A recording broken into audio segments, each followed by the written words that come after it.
Hello दोस्तों, स्वागत है आपका हमारे यूट्यूब चैनल एग्जामिनेशन क्लासेस में। मैं आपका टीचर अमित आपके सामने जो प्रारंभिक शिक्षा का एक टर्म चल रहा था, भारत में शिक्षा व्यवस्था के बारे में जो टर्म चल रहा था, उसमें हम लोगों ने वैदिक शिक्षा और बौद्धकालीन शिक्षा देख लिया था। आज हम देखेंगे क्या, जैसा कि आप थंबनेल में देख रहे हैं, भारतीय समाज एवं प्रारंभिक शिक्षा में क्या है, मुस्लिम कालीन शिक्षा के बारे में आज हम पढ़ेंगे। क्योंकि एग्ज़ाम में क्वेश्चन जब सिलेबस दिया है तो एग्ज़ाम में क्वेश्चन कहीं से भी आपके सामने रखे जा सकते हैं, इसलिए बिल्कुल भी किसी चीज़ को नहीं छोड़ना है। अगर हमारे पास टाइम कम होता तो हम एक बार सोचते कि इसको शॉर्ट में बता करके ख़त्म कर दें, लेकिन एग्ज़ाम के लिए अभी हमारे पास पर्याप्त टाइम है। इसको अच्छे से देख लीजिए ताकि एग्ज़ाम में अगर क्वेश्चन पूछ भी लेता है तो आपसे गलत ना हो। चलिए शुरू करते हैं। आज का टॉपिक है मुस्लिम कालीन शिक्षा। मुस्लिम कालीन शिक्षा का उदय कैसे हुआ भारत में? हमने वैदिक कालीन में देखा, वो खत्म हुआ तो बौद्ध कालीन शिक्षा आई। मैंने आपको हर बार क्लास में यही बताया है कि जब कोई चीज़ खत्म होती है, कोई चीज़ समाप्त होती है, तो उसकी जगह पर एक नई चीज़ का विकास होता है, एक नई चीज़ उत्पन्न होती है। तो ऐसे ही वैदिक कालीन जब खत्म हुआ तो बौद्ध कालीन शिक्षा। अब बौद्ध कालीन शिक्षा जब खत्म होगी तो कुछ और होगा। तो वो कुछ और क्या था? वो कुछ और यही था, मुस्लिम शिक्षा प्रणाली जो शुरुआत हुई थी। ठीक है, ये इजीली नहीं हुई थी। ये कैसे हुई थी? एक खराब प्रोसेस से। खराब प्रोसेस क्या मतलब कि इसको अंत किया गया था किसके द्वारा? मुस्लिम आक्रांताओं के द्वारा। जब मुस्लिम इन्वेडर्स इंडिया में आए तो उन्होंने इन सारी सभ्यताओं को, जो हमारी वैदिक सभ्यता थी, जो बौद्धकालीन सभ्यता थी, शिक्षा प्रणालियाँ थी, इन सब चीज़ों को उन्होंने क्या किया? ध्वस्त किया है। ठीक है, खराब तरीके का टर्म इसीलिए मैंने यूज़ किया कि जब कोई चीज़ अपने आप ख़त्म होती है या उसको धीरे धीरे ख़त्म करके कोई और अच्छी चीज़ लाई जाती है अच्छे तरीके से, तो उसको ख़राब नहीं कहा जाता। लेकिन मार पीट करके, किसी कोई नुकसान करके जो चीज़ शुरू की जाती है उसका स्टार्टिंग ही खराब कह सकते हैं हम। खैर, ये रही बात कि किस तरीके से हुआ था। मुस्लिम आक्रांताओं ने ध्वस्त कर दिया था किसको? ये जो आपका वैदिक था और बौद्ध शिक्षा प्रणाली थी, और इसको ध्वस्त करके इन्होंने नींव किसकी रखी? मुस्लिम शिक्षा प्रणाली की इन्होंने नींव रखी। ठीक है, किसकी नींव रखी? मुस्लिम शिक्षा प्रणाली की नींव रखी। इस काल में धार्मिक शिक्षा के अलावा कला, संगीत, भूमि व्यवस्था, शासन प्रबंध आदि में विशेष प्रगति हुई। क्या हुआ?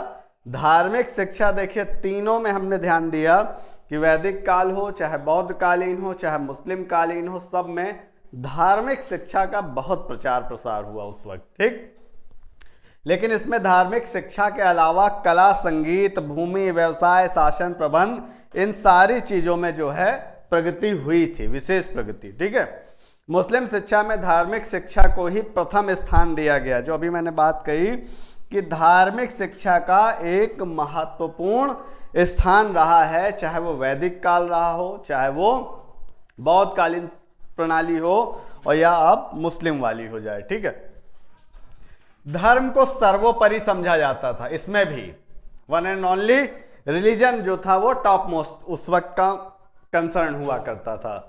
मदरसों और मकतबों में, किसमें? मदरसों और मकतबों के माध्यम से शिक्षा फैलाई जाती थी। अभी मदरसे क्या हैं, मकतब क्या हैं, ये दोनों चीज मैं आपको आगे बताऊंगा। ठीक है, जैसे वैदिक काल एग्जैक्टली क्या है, मदरसे हो या मकतब हो, दोनों जो है वो मुस्लिम शिक्षा और धार्मिक शिक्षा को फैलाने का एक जरिया था। जैसे हमारे यहाँ स्कूल होते हैं, वैसे इनके यहाँ क्या थे? ये मकतब और मदरसे थे। यहाँ धर्म की शिक्षा दी जाती थी। ठीक है, जैसे बौद्ध लोगों को कहाँ दी जाती थी? मठों में दी जाती थी। वैदिक काल में आश्रम में दी जाती थी। ऐसे इसमें क्या था? मदरसों और मकतबों में शिक्षा दी जाती थी। जैसे वैदिक काल एवं बौद्ध काल में शिक्षा को महत्वपूर्ण माना गया था, ठीक उसी प्रकार से इस्लाम धर्म में भी शिक्षा को महत्व दिया गया था। ठीक है, तीनों काल में हमने देखा कि शिक्षा को महत्व दिया गया है, अलग अलग स्टेट, मतलब इस लेवल पे। इस काल में जो मुगल बादशाह थे, उन्होंने इस्लाम धर्म और संस्कृति के प्रचार प्रसार के लिए मकतब व मदरसों का निर्माण कराया तथा आर्थिक सहयोग भी करते थे। मतलब इसमें शासन भी इन्वॉल्व था। उस वक्त वही शासन था, भाई जो राजा है, जो बादशाह है, वही सब कुछ है। जैसे अब प्रधानमंत्री हैं इस समय, वैसे ही उस वक्त में क्या थे? बादशाह हुआ करते थे।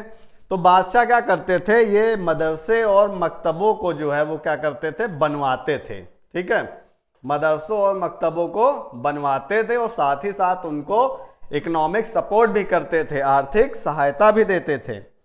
ठीक है, मदरसों में भोजन की भी व्यवस्था करते थे। अब मदरसों में भोजन की भी व्यवस्था करते थे, याद रखिए मदरसों में आज भी भोजन दिया जाता है, आज भी, इस काल में भी, जिस काल में हम ये पढ़ाई कर रहे हैं 2023 में भी मदरसों में खाना दिया जाता है, जो पहले भी दिया जाता था। शिक्षा के स्तर क्या थे उस वक्त, शिक्षा के 2 स्तर हुआ करते थे उस समय। कौन कौन से, प्राथमिक शिक्षा, इट मीन्स प्राइमरी एजुकेशन, ये कहाँ दी जाती थी, प्राथमिक स्तर पर शिक्षा मकतबों में दी जाती थी। ध्यान से पढ़ लीजिए कि प्राइमरी लेवल पे जो एजुकेशन थी वो कहाँ दी जाती थी, मकतबों में दी जाती थी। मैंने कहा ना कि मैं आपको बताऊंगा कि मकतब क्या है।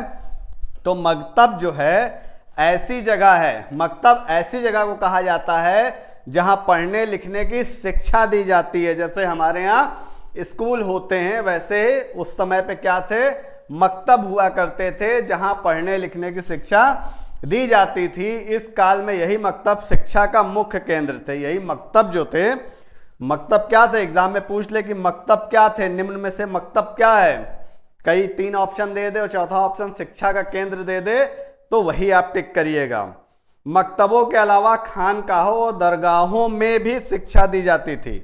अभी खानकाहों और दरगाहों को भी मैं बताऊंगा कि ये क्या चीजें होती हैं, क्योंकि एग्जाम के नजरिए से दोनों चीज इंपॉर्टेंट है। तो आपने देखा कि प्राइमरी एजुकेशन जो कहाँ दी जाती थी, मकतबों में दी जाती थी, खानकाहों और दरगाहों में भी प्राइमरी शिक्षा दी जाती थी। ठीक है, इसमें आपके एग्जाम के नजरिए से क्या क्या पॉइंट हो सकता है कि शिक्षा का स्तर क्या था, 2 स्तर का था, प्राइमरी और दूसरा उच्च वाला। प्राइमरी शिक्षा दी कहाँ जाती थी, मकतबों में दी जाती थी। मकतब क्या है, मकतब एक ऐसी जगह है जहां पर प्राइमरी एजुकेशन दी जाती है। ठीक है, मकतबों में प्रवेश के लिए एक संस्कार होता था, देख लीजिए यहां भी एक संस्कार होता था। ये आपके एग्जाम के नजरिए से बहुत इंपॉर्टेंट है, क्योंकि एग्जाम में संस्कार वगैरह पूछे जाते हैं और पूछे जाते रहेंगे। तो कौन सा संस्कार था, बिस्मिल्लाह खनी। मकतबों में प्राइमरी एजुकेशन में पढ़ने के लिए जो प्रवेश लिया जाता था, जो एंट्रेंस एग्जाम होता था, वो एक प्रोसेस के थ्रू होता था, वो एक संस्कार के थ्रू होता था जिसका नाम था बिस्मिल्लाह खनी। यह संस्कार तब होता था जब बच्चा 4 वर्ष 4 माह और 4 दिन का हुआ करता था। यही छोटी छोटी चीजें आपके लिए एग्जाम में इंपॉर्टेंट हैं, एग्जाम के नजरिए से, कि कौन सा संस्कार होता था, उस संस्कार का नाम क्या था, किस वर्ष की आयु में वो संस्कार होते थे। ठीक है, तो प्राइमरी में मकतबों में प्रवेश के लिए एक संस्कार होता था जिसका नाम था बिस्मिल्लाह खनी। ये संस्कार कब होता था, जब बच्चा 4 वर्ष 4 माह और 4 दिन का हो जाता था। दूसरा है उच्च शिक्षा, हायर एजुकेशन में क्या था, उच्च शिक्षा के लिए मदरसे हुआ करते थे।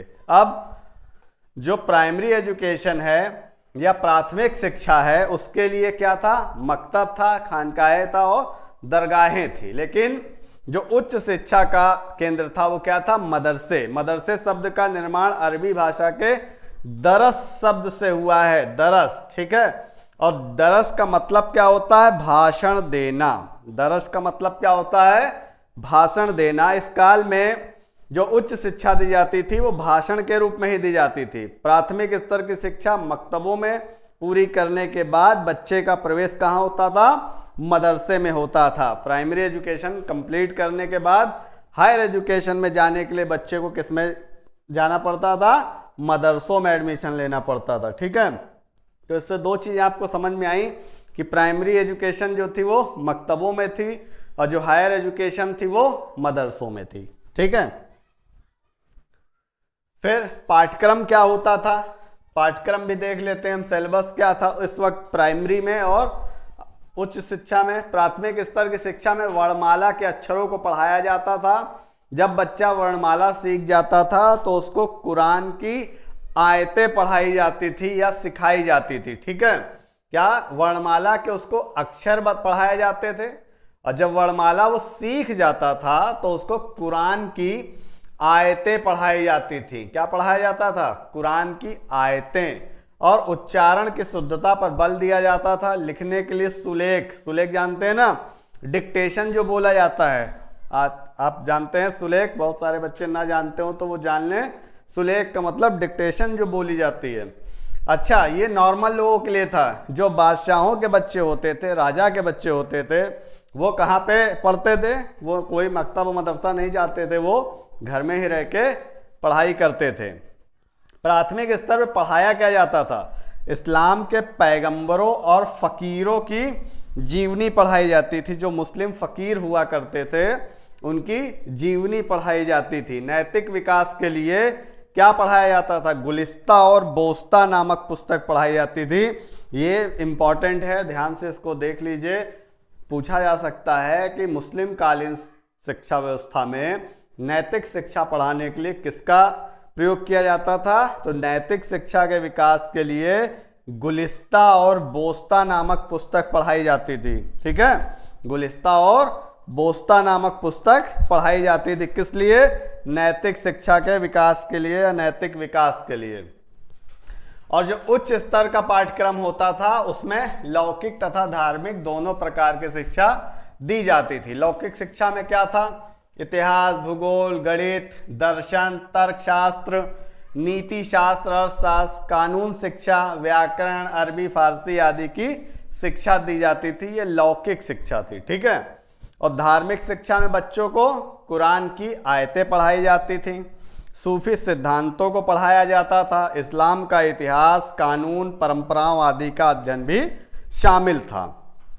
तो ध्यान में दीजिए कि दो प्रकार की शिक्षा उच्च स्तर पर दी जाती थी। लौकिक शिक्षा जिसमें ये सारे सब्जेक्ट थे, और धार्मिक शिक्षा जिसमें कुरान की आयतें, सूफी सिद्धांत, इस्लाम का इतिहास, कानून, परंपरा, इन सब के बारे में पढ़ाया जाता था। शिक्षण विधि देख लीजिए। इस काल में जो मकतबों में शिक्षा दी जाती थी वो मौखिक हुआ करती थी। कैसे? मकतबों में जो शिक्षा दी जाती थी वो मौखिक दी जाती थी। कंठस्थ करना मुख्य शिक्षण विधि थी। याद से इसको ध्यान से देखिए कि कंठस्थ करना मुख्य शिक्षण विधि थी इसकी। ठीक है। उच्च स्तर में मदरसों में मुक्ता भाषण विधि प्रयोग में लाई जाती थी। कक्षानुवीक्षण विधि का अधिक प्रचलन था। इसके अलावा व्याख्यान विधि, तर्क विधि, स्वाध्याय विधि भी फेमस थी। लेकिन आपसे इसमें ऑप्शन में क्या मिलेगा? मौखिक ही मिलेगा और भाषण मिलेगा। ठीक है, मौखिक और ये भाषण विधि ज्यादातर यहाँ पर पूछी जाती है एग्जाम में। ठीक, और यही प्रयोग होती थी।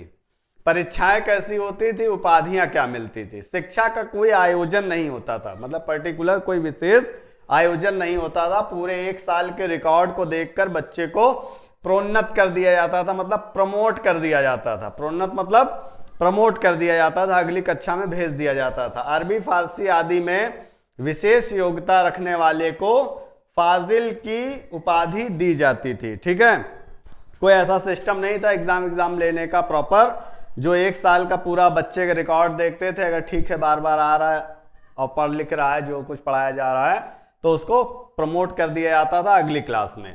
जो अरबी फारसी का विशेष योग्यता रखता था उस व्यक्ति को फाजिल की उपाधि दी जाती थी।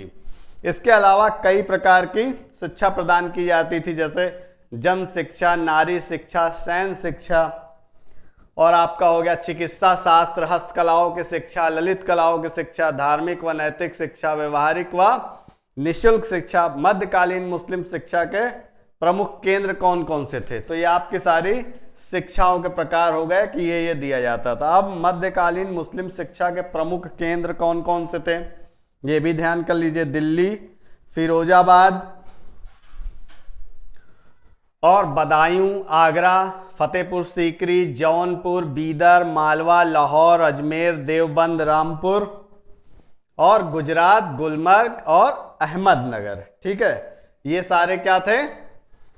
मुस्लिम कालीन शिक्षा के मुख्य केंद्र थे। ठीक है, अब हर शिक्षा में कुछ ना कुछ प्रणाली में कुछ ना कुछ क्या होते हैं? गुण होते हैं, कुछ दोष होते हैं। तो पहले गुण देख लेते हैं। मुस्लिम कालीन शिक्षा के गुण क्या क्या हैं। इसको बहुत ज़्यादा डिटेल में मैंने अलग से नहीं लिखा है कि आप ज़्यादा इसमें इतना ज़्यादा मत परेशान होइए। इसमें बस क्वालिटी जान लीजिए, विशेषता जान लीजिए, कैरेक्टरिस्टिक्स जान लीजिए, वो इनफ है आपके लिए। ठीक है, शिक्षा को राज्य का संरक्षण प्राप्त था, निःशुल्क व अनिवार्य शिक्षा थी, प्राथमिक व उच्च शिक्षा की अलग अलग व्यवस्था थी, व्यक्तिगत संपर्क था, नाइकी पद्धति का विकास हुआ। नाइकी पद्धति का विकास, ये नाइकी पद्धति आपके लिए एक नया टर्म है जिसे अभी आगे मैंने डिस्क्राइब किया है। धार्मिक व लौकिक शिक्षा का समन्वय था, व्यवहारिक व विशिष्ट विषयों की शिक्षा थी, सांस्कृतिक एकता की अभिवृद्धि थी, ज्ञान के विकास पर बल था। ठीक है, तो ये सारी चीजें क्या हो गई, गुण हो गए इसके। अब कुछ दोष भी हैं, हर चीज के गुण और दोष दोनों होते हैं, प्लस माइनस दोनों होते हैं, पॉजिटिव नेगेटिव दोनों होते हैं। इसमें क्या था, आध्यात्मिकता का अभाव, शिक्षा के लौकिक पक्ष पर बल, जनसाधारण की शिक्षा की उपेक्षा, शिक्षा का माध्यम विदेशी भाषाएं, विदेशी मतलब अरबी फारसी भाषा का प्रयोग, शिक्षा का माध्यम विदेशी भाषाएं थी, स्त्री शिक्षा की अवहेलना थी, लेखन व पाठन की असमानता थी। ठीक है, ये इसके क्या हो गए, कुछ पर्टिकुलर दोष हो गए।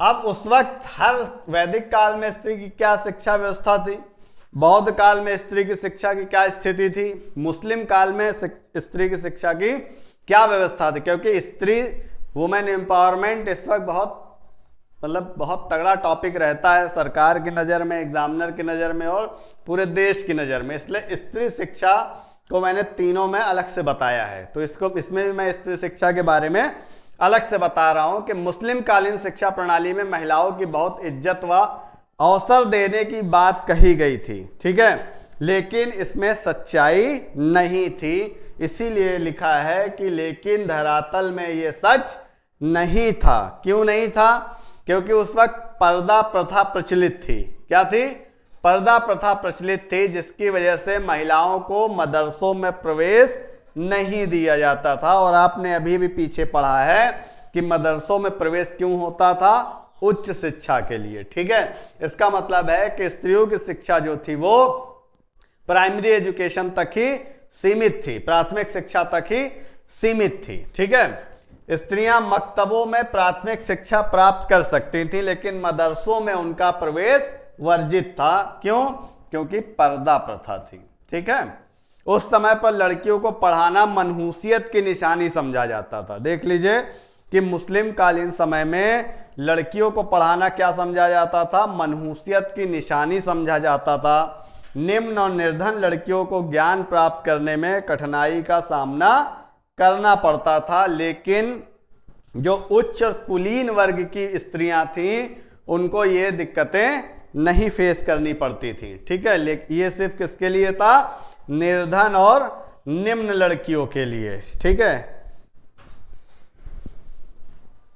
राजघरानों व कुलीन परिवार की स्त्रियों में शिक्षा का प्रचलन था। ठीक है, राजघरानों और कुलीन परिवार की स्त्रियों में शिक्षा का प्रचलन था, लेकिन समान रूप से समान स्त्री के लिए शिक्षा का बहुत ज्यादा प्रचार प्रसार नहीं था। ठीक, अब देख लीजिए नोट में कि खान खाए क्या होता है। मैंने आपको बताया था कि मैं बताता हूं अभी आपको कि खान खाए जो होता है वो प्राथमिक शिक्षा का केंद्र होता था, जिसमें कंडीशन थी, जिसमें सिर्फ मुस्लिम बच्चों को ही शिक्षा मिलती थी। ठीक है, खानकाहे क्या होता था, जैसे मकतब होता था वैसे ही खानकाहे होता था। मकतबों में भी प्राइमरी शिक्षा दी जाती थी, खानकाहे में भी प्राथमिक शिक्षा दी जाती थी, लेकिन इसमें कंडीशन ये थी कि जिसमें से मुस्लिम बच्चों को ही शिक्षा मिलती थी। दरगाहों के बारे में भी देख लीजिए, दरगाहें क्या थी, ये भी खानकाहे की तरह हुआ करते थे। खानकाहे की तरह हुआ करते थे, इसका मतलब इसमें भी मुस्लिम बच्चों को शिक्षा दी जाती थी और प्राथमिक लेवल पे या प्राइमरी लेवल पे शिक्षा दी जाती थी। ठीक है, फारसी स्कूल हुआ करते थे उस समय। क्या हुआ करते थे, फारसी स्कूल। तो नाम से ही मालूम चल रहा है कि फारसी भाषा को उस वक्त क्या किया गया था, राजभाषा का दर्जा प्राप्त था। अरबी फारसी यही दो भाषा तो चलती थी ज्यादा, तभी उसमें उसके दोष में हमने पढ़ा कि विदेशी भाषाओं का प्रचलन था। तो अरबी फारसी दोनों क्या है, विदेशी भाषा है। तो फारसी स्कूल जो हुआ करते थे वो फारसी की शिक्षा देते थे। फारसी स्कूल भाषा व मुस्लिम शिक्षा दी जाती थी। फारसी स्कूल में भाषा मतलब फारसी भाषा की और मुस्लिम शिक्षा दी जाती थी। और फारसी मुस्लिम कालीन में पूछा जा सकता है एग्जाम में कि किस भाषा को राजभाषा का दर्जा प्राप्त था मुस्लिम कालीन शिक्षा में, तो ये किसको था? फारसी भाषा को राजभाषा का दर्जा प्राप्त था। कुरान स्कूल नाम से सब आपको क्लियर हो जाएगा। यहां सिर्फ कुरान की शिक्षा दी जाती थी। जो कुरान स्कूल हुआ करते थे वहां पे सिर्फ कुरान की शिक्षा दी जाती थी। ठीक है। अरबी स्कूल, इसका उद्देश्य क्या था? अरबी भाषा व साहित्य के विद्वानों का निर्माण करना था। मतलब इसमें भी अरबी भाषा का ही प्रोग्रेस करने के लिए, उसकी उन्नति के लिए ही यहाँ पे पढ़ाया लिखाया जाता था। अच्छा, जौनपुर को शाहजहां ने सिराज ए हिंद कहा था। किसने कहा था? ये इंपॉर्टेंट था इसलिए मैंने अलग से इसको नोट करा दिया कि जौनपुर को शाहजहां ने सिराज ए हिंद कहा था। ये एग्जाम के नजरिए से इंपॉर्टेंट है आपके। अच्छा, मैंने पीछे बताया था कि आपको नायकी पद्धति के बारे में बताऊंगा, मॉनिटोरियल सिस्टम के बारे में बताऊंगा। तो ये कोई बहुत बड़ी चीज नहीं थी। ये ऐसा था कि जो बच्चे उच्च कक्षाओं के योग्य बच्चे थे वो क्या करते थे? निम्न कक्षाओं के छात्रों को पढ़ाते थे। ठीक है। जो योग्य बच्चे थे मुस्लिम मदरसों में उच्च कक्षा में पढ़ते थे, वो छोटी क्लास के बच्चों को क्या करते थे? पढ़ाते थे। इसी पद्धति को न्यायिकी पद्धति कहा जाता है। ठीक है। इसी को क्या कहा जाता है? न्यायिकी पद्धति कहा जाता है। तो ये हो गई आज की क्लास आपकी, जिसमें हमने देखा मुस्लिम शिक्षा पद्धति। हमारी 3 पद्धतियां हो गई। एक मुस्लिम पद्धति हो गई, वैदिक पद्धति हो गई, और क्या हो गई? आपकी बौद्धकालीन पद्धति हो गई। ठीक है। तो आज का कंटेंट अगर आपको पसंद आता है तो हमारे कंटेंट को लाइक कीजिए, शेयर कीजिए, सब्सक्राइब कीजिए, हमारे चैनल को, हमारी टीम को सपोर्ट कीजिए। Thank you.